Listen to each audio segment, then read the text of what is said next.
Lama tidak jumpa denganmu, hati ini sungguh sangat rindu. Assalamualaikum.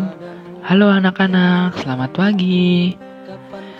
Ya, kita bertemu kembali dalam pembahasan tema 8, yaitu Praja Muda Karana. Masuk ke subtema 2. Aku anggota Praja Muda Karana. Pembelajaran 1, 2, dan 3. Baik, mari kita mulai saja pelajaran kita hari ini. Kami ingin belajar seperti dulu lagi, belajar bersama. Ya, materi pertama adalah PKN, masih dalam keragaman suku bangsa Indonesia. Bhinneka Tunggal Ika itu adalah semboyan bangsa kita, yaitu bangsa Indonesia. Bhinneka Tunggal ini menjadi semboyan bangsa kita yang mengungkapkan persatuan dan kesatuan yang berasal dari keanekaragaman. Walaupun kita terdiri atas berbagai suku bangsa, tetapi kita satu bangsa Indonesia, memiliki bahasa yang sama dan juga tanah air yang sama pula, yaitu bahasa Indonesia. Nah, dengan adanya keragaman suku bangsa ini, persatuan dan kesatuan dapat diciptakan salah satunya dengan perilaku toleransi. Ya. Kenapa kita harus bersikap toleransi?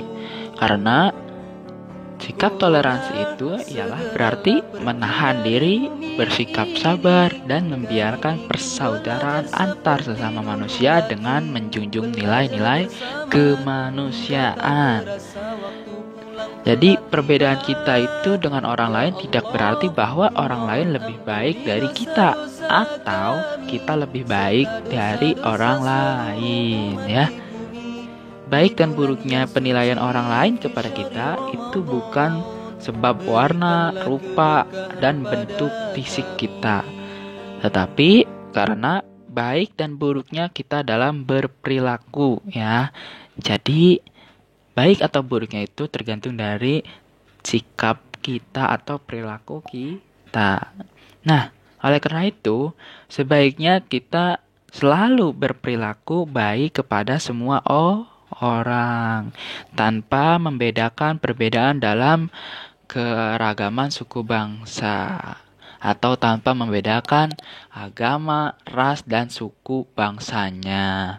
Kita harus berteman dengan siapa aja, ya.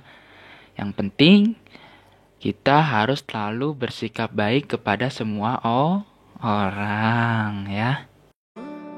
Lama tidak jumpa denganmu, hati ini sungguh sangat rindu kepadamu, hai murid-muridku.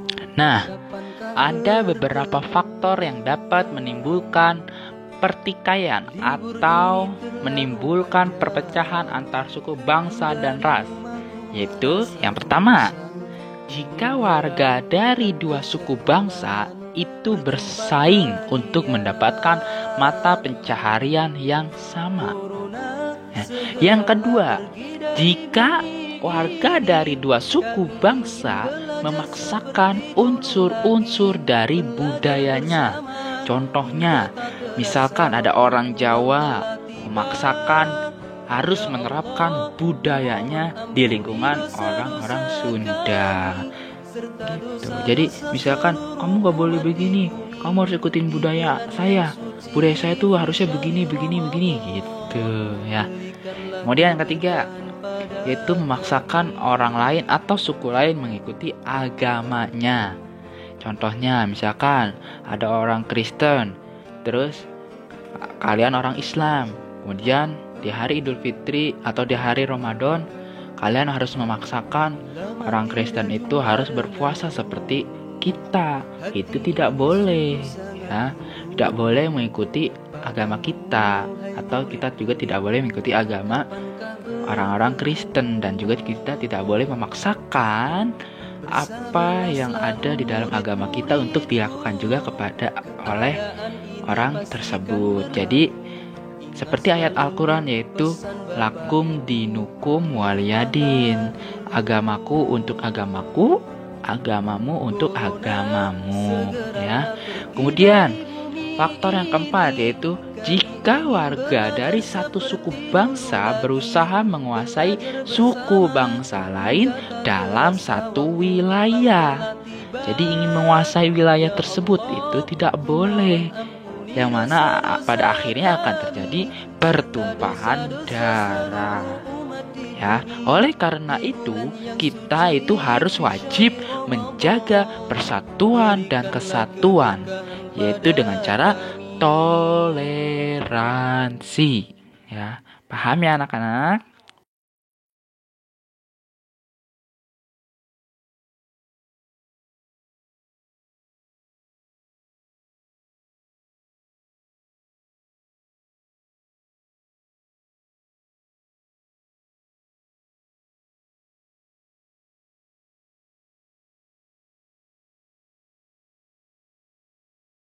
Baik, kita lanjut ke materi selanjutnya, yaitu rambu lalu lintas. Rambu lalu lintas adalah salah satu dari perlengkapan jalan yang dapat berupa lambang, berupa huruf, berupa angka, berupa kalimat, atau perpaduan dari semua itu. Nah, rambu lalu lintas ini memiliki fungsi sebagai peringatan, sebagai larangan, sebagai perintah, atau juga sebagai petunjuk bagi pemakai jalan. Rambu lalu lintas juga dikelompokkan ke dalam beberapa jenis, yaitu yang pertama, rambu peringatan, yang kedua, rambu larangan, yang ketiga, rambu perintah, dan yang keempat adalah rambu petunjuk. Ya, ingat, jenis rambu itu ada 4, peringatan, larangan, perintah, dan petunjuk. Nah, coba lihat gambar-gambar ini. Ini Pak Ahmad kasih contoh rambu-rambu lalu lintas. Nah, di sini ada rambu peringatan, ada rambu larangan, ada rambu perintah, dan juga ada rambu petunjuk. Rambu peringatan yaitu kita lihat salah satunya ada lampu lalu lintas, ada hati-hati lontaran kerikil, ada juga persimpangan 4 arah. Nah, ada juga bagian tepi rawan runtuh atau rawan longsor ya. Ini contoh dari rambu-rambu peringatan. Nah, kemudian juga ada contoh-contoh dari rambu larangan yang di sini dapat Pak Ahmad contohkan, seperti ada huruf S yang ditutupi, yaitu dilarang berhenti. Ada huruf P, yaitu dilarang parkir. Ada juga rambu batas kecepatannya itu adalah 80 km per jam. Ya, ini contoh dari rambu larangan. Kemudian kita lihat contoh rambu perintah itu adalah, kalian pasti sudah tidak asing lagi dengan rambu-rambu seperti ini ya. Kalian bisa lihat di jalan-jalan raya, jalan-jalan tol, di mall, pasti itu ada ya.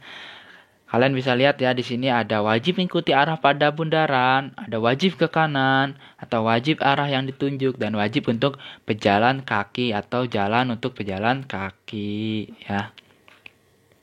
Kemudian ada rambu-rambu petunjuk. Nah, rambu petunjuk ini pasti kalian juga sudah banyak melihat. Ada petunjuk arah kota, ya. Ada petunjuk arah ke kota selanjutnya. Misalkan di Cikarang ada petunjuk ke Cikarang, ke stasiun Cikarang. Seperti itu ya. Pasti kalian sudah pernah melihat rambu petunjuk seperti ini ya.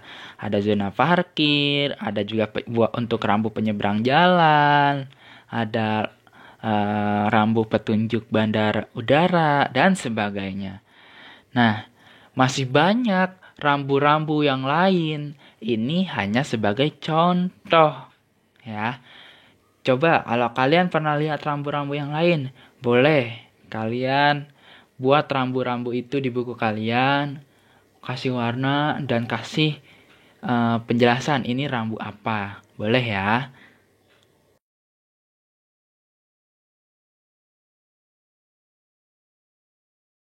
Baik, kita masuk ke tabel frekuensi, ya.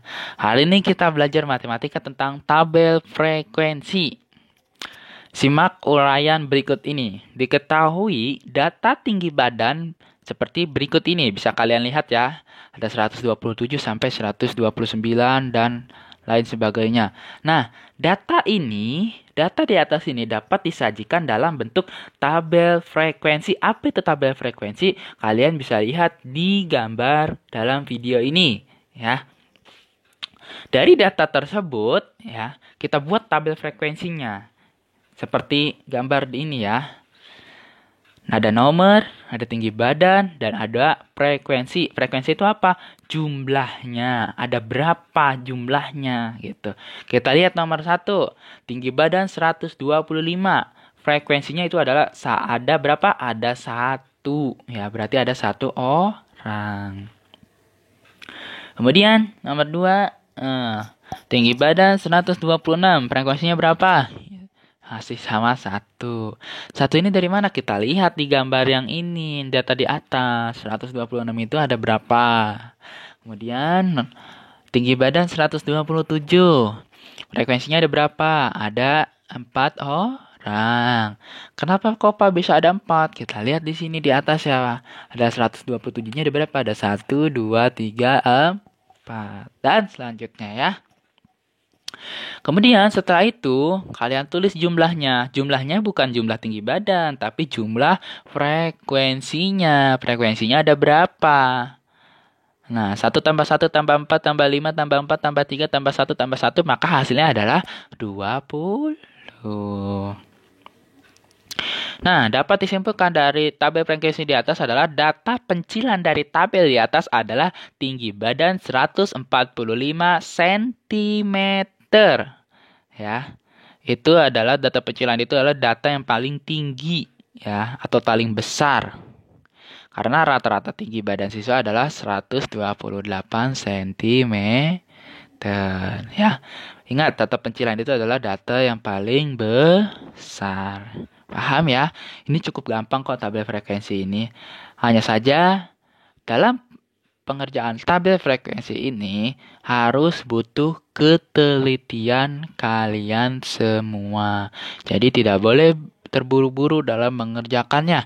Harus teliti lagi, dilihat lagi, diperiksa lagi. Ya, tidak boleh terburu-buru.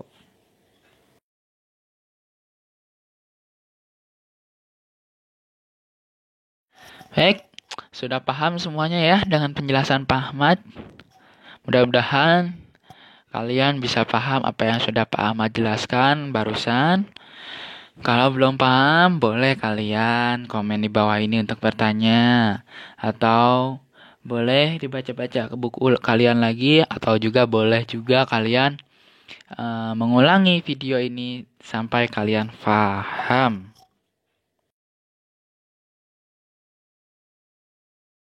Nah, kalau kalian sudah paham semua, silakan kalian kerjakan di buku kalian halaman 21, yaitu Ayo Menjawab.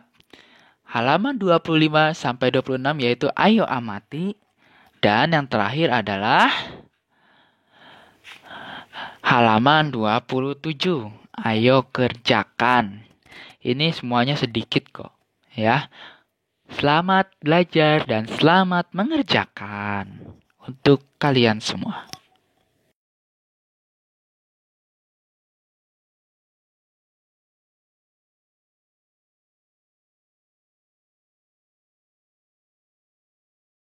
Ya, mungkin sekian dulu ya pembahasan dari Pak Ahmad kali ini. Semoga kalian dapat memahami apa yang Pak Ahmad jelaskan tadi dan kalian dapat menerapkan di kehidupan sehari-hari. Tetap semangat ya, dan selamat belajar untuk anak-anak kelas 3C SDIT Suraya. Sampai ketemu lagi di pembahasan selanjutnya. Assalamualaikum warahmatullahi wabarakatuh.